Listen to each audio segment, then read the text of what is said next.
రోజు పొద్దుగాల గుండుకైతే మా తమ్ముడు పోయినాడు పొద్దుగాలగే. ఎలాగైనా ఈరోజు క్లీన్ చేయాలని బాగా కష్టపడి క్లీన్ చేస్తున్నాడు. నేనైతే పొలంకైతే పోయినాను. మా తమ్ముడైతే నూనె కొట్టకపోతాడు. నేను గుండుకు పోయానని చెప్పిన మా నాన్నగారు. అందుకోసం నేను అందరికీ నమస్కారం. నేను మీ ఫార్మర్ శివ. ఈరోజు ఎలాగైనా మీకు చూపిద్దామని బేసిన్లో ఎలాగైనా మా మామగారు కలబడినాడు. గుండు పాయాలని క్లీన్ చేయాలని. అందుకోసం మీకోసం గిడ్డి అయితే తెంకి పడిచేది ఏం చేయాలో అర్థం కాదు. కూలీలో ఎంతమంది పడతారో తెలియదు కానీ ఈ పచ్చెట్టు కొలిపి అర్జెంట్ వానేసి మరి ఇంకా బీడవుతుంది. ఏం చేయాలో అర్థం కాక నేనైతే క్లీన్ చేస్తున్నాను. ఎంత కష్టం ఎద్దులు కూడా పాపం బాగానే పోతున్నవి. చూడండి ఎంత కష్టం ఉందో. అలాగే తోలుతున్నాను. కాలు నొప్పి అయితే కూడా అలా కష్టం ఇది కష్టం అయితే ఇలా ఉంటుంది. మెత్తగా తగ్గుతుందన్న ఉసిరినేల ఇది. ఇలాంటి భూమి ఎప్పుడు ఎద్దులు కూడా బాగా ఉంటుంది. కానీ పచ్చి చెట్టు మీద అయితే మట్టి అయితే పడింది. మా మామ కొడుకు అయితే ఎత్తి పెడుతున్నాడు.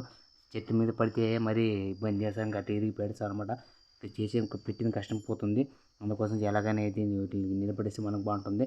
మనకు కంది చెట్టు అయితే బాగా నట్టింది. ఎలా మట్టి పడిందని చూస్తున్నాడు. మట్టిలో అయితే పడలేదు. నీట్గా తోలినాను. నేను ఫార్మర్స్ ఎలా తోలినా మీరు కామెంట్ చేయండి. గడ్డి అయితే దిండి పడింది. ఎలాగైనా మా మామ కొడుకు ఏరే పెట్టినాము. అది క్లీన్ చేసి రోడ్డు పక్కన బాగా నీట్గా ఉండాలా. మీ పొలం కూడా నీట్ పెట్టుకోండి. ఎందుకంటే మనం చేసిన తర్వాత బాగా నీట్గా ఉండాలి. పత్తి కూడా బాగా పంట రావాలా. మీ పొలంలో పట్టు ఎంత వచ్చిందో